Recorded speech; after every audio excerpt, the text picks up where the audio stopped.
In the days when Peter the Hermit preached a crusade to the Holy Land to rescue the sacred tomb from the hands of the unbelievers, among that noble army of knights and heroes who, burning with the fire of religious enthusiasm, flocked to carry the banner of the cross over sea and land, was one Kuno of Stein, a young knight whose grey old castle crowned the rocky height and defended one of the wildest and most romantic gorges of the Swabian forest. Sad and tearful was the parting between Kuno and his young, new, beautiful wife Ida, whom he had been married but a year. As he kissed her in farewell many and many time repeated, he broke a golden ring in half, and giving her one portion, placed the other securely within his doublet. So surely as these two golden pieces are one, and the same ring shall meet again, here in heaven, said the knight. But it may be that we are looking upon one another's face for the last time on earth, God knows. I would only have you promise that for 7 years you will be faithful to me or to my memory. If, at the end of that time, I have not returned, I no longer hold you bound to me. I shall have long been sleeping the sleep of death, and it will be better for you to take another partner. May we not believe that the weeping Ida swore on the broken gold, and on all she held most dear and sacred, the oath of fidelity required from her. Nay, more, that she protested against the possibility, whatever the event, of bestowing her hand on another.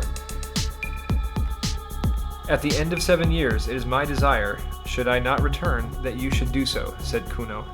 For myself, I can have but one wish, death or victory.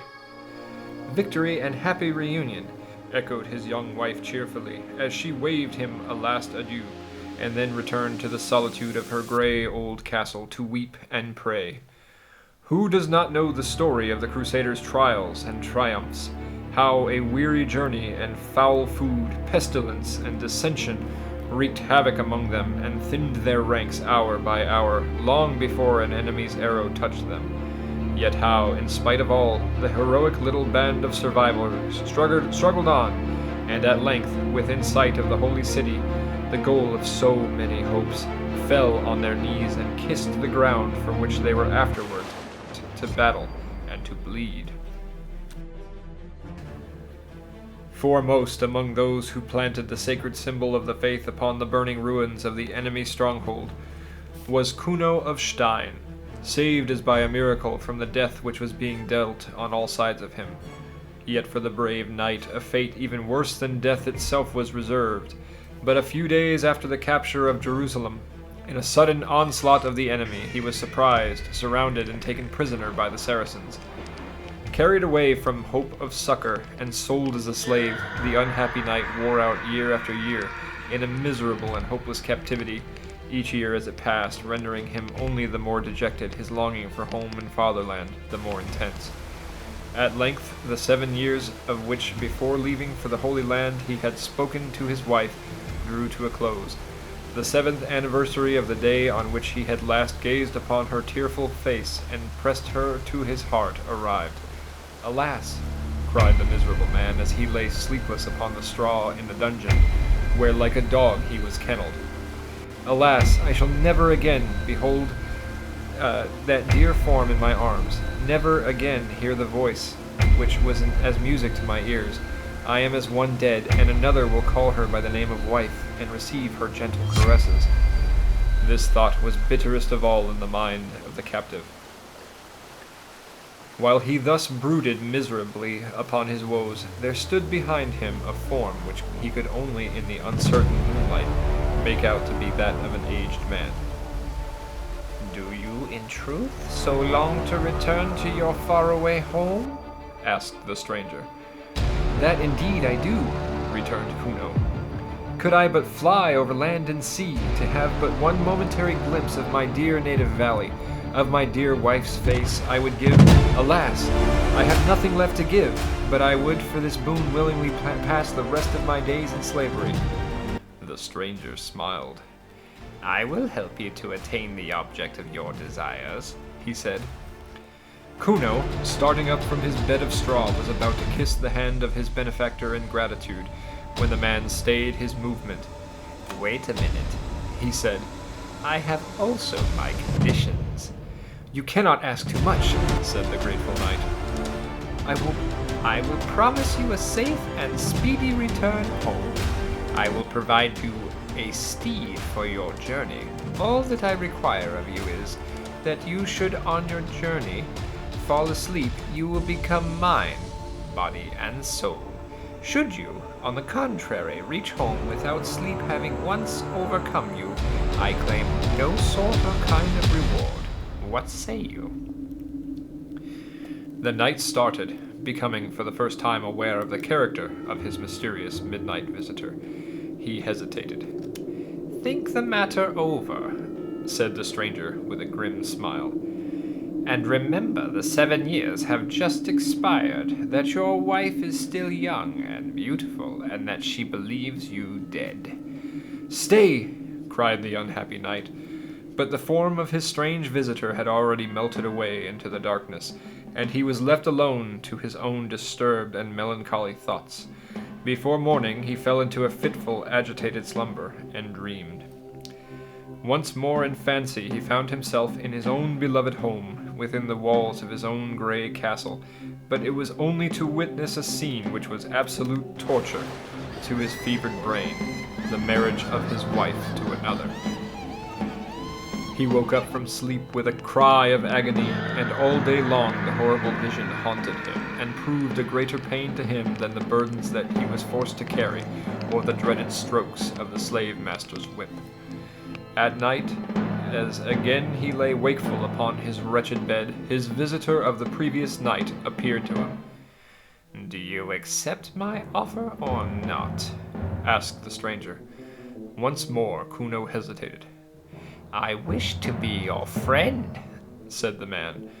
"I will restore you to your home, to your wife who believes you dead.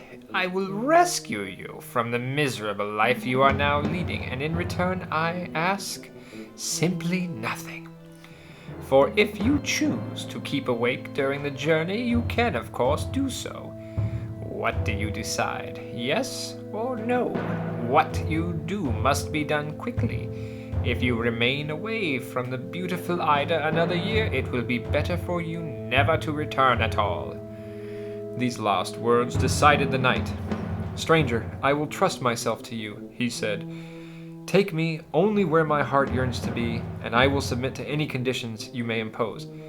"Good," returned the mysterious one, producing at once from the folds of his mantle a parchment on which some curious characters were inscribed. "Sign that," he said, presenting a pen. "I have no ink," returned the knight. "A soldier should never be at a loss," said the stranger grimly. With the point of the sword he carried, he made a small incision in the knight's arm from which the blood flowed freely. "That will serve you. It is as good ink as I know of." With a shudder, dripping the pen into the blood, Kuno signed, after the only fashion that he knew, with a rude cross. Apparently the signature did not altogether please his new friend, for he in his turn shuddered as he looked at it. But rolling the parchment hastily together, he concealed it once more beneath his mantle. "So far well," he said. "Do not fear to mount the steed which I will presently send you. He will carry you well and surely to the place where your heart longs to be.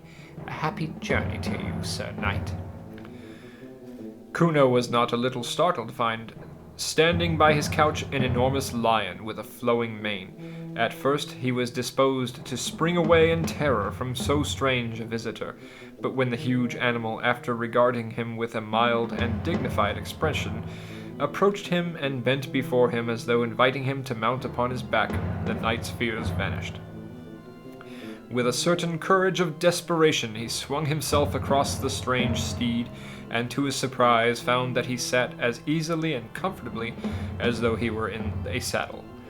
The moment he was mounted, the lion moved gently forward, and no sooner had he gained the outer air than he began to rise, at first gradually and then more rapidly, until the land lay far below them, a dim speck in the distance, and only the white and fleecy clouds kept them company.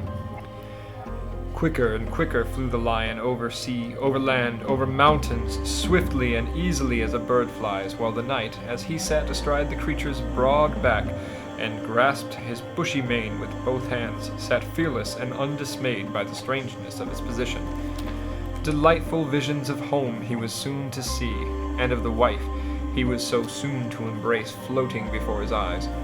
The only trouble was that he had such curious and enormous difficulty in keeping those eyes open. Whether from the swift movement through the air, the sleeplessness of the 2 previous nights, or from any other cause, the knight could not tell, but the faster he flew and the higher he rose, the more irresistible became his desire for a nap. With all his power he struggled against the feeling of drowsiness which kept continually overtaking him, for he was not unmindful of the terms of the contract which he had sealed with the mysterious one. Yet in spite of this, his eyes drooped of their own weight. It seemed to him as though the movement of the lion were the rocking of the cradle, which had been wont to lull him in his infancy. Dream pictures were already beginning to form themselves upon his half-waking, half-sleeping brain. His head was already beginning to fall upon his breast, his hold to loosen on the mane of the careering steed. Then suddenly, a sharp peck, as from a bird's beak on his head, aroused him. Looking up hastily, he saw that a pure white falcon was hovering about him, and that he had been saved from destruction by its means. With a tremendous effort, and with the full peril of his situation clearly before him, the knight roused himself and swore that neither sleep nor the devil should get the better of him. For a little while, by tremendous effort, he managed to keep his eyes wide open, but very shortly the lids took to falling, the head to drooping, the wearied muscles began to relax. But again, at the moment of danger, the friendly falcon pecked sharply with his beak upon his sleep-laden head, which was raised once more, unconquered. And now, as the lion began to descend in the morning dawn, a dark mass of green, that in the far distance looked black, was spread over the earth beneath the lion's feet, and he knew it to be his own beloved land of forest. He was almost within sight of home, that dear grey tower on the rock, which in dreams he had so often visited. Yet even now his eyelids drooped unwillingly, confused murmurs rang in his ears, a sensation of numbness crept over his senses.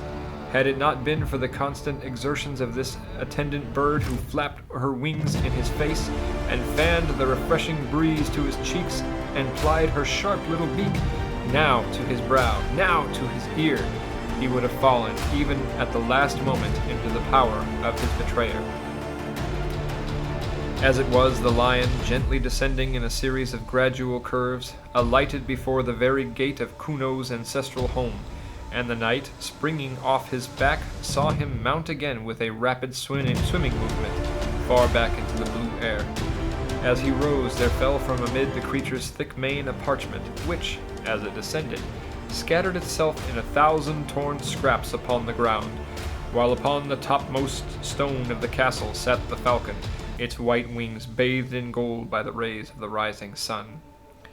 The knight, we may be sure, lost no time in penetrating into the interior of the castle, where in the courtyard he found, somewhat to his surprise, a large company of people assembled, horsemen and men in armor, of whom he was inclined to ask their business, but as it happened, they asked his. "I am a pilgrim who comes far away from the east," said Kuno, "one too who has had suffered so much at the hands of the unbelievers," pointing to his ragged dress. "A pilgrim? Ah! Then you will be made welcome here by the Lady Ida," said one. "Even her new marriage does not, so it is said, make her forget that husband of hers who was killed, who knows how many years ago in the holy wars." "Her new marriage?" echoed Kuno in dismay. "Yes, it is celebrated today. You had best stay for the feasting," said another idler. "And you may think yourself in luck's way, for plenty of wine will be flowing, I doubt not. A pity truly that they cannot put some of the gay red juice into the white cheeks of the bride." Kuno had listened as in a kind of dream. "Is she so pale?" he asked, for he had left her rosy and bright-eyed. "She is unwilling," returned his informant. "She would fain retire to a convent, but that is not permitted her. She who takes the castle will have her too." "Who is he?" asked the knight, quietly but sternly.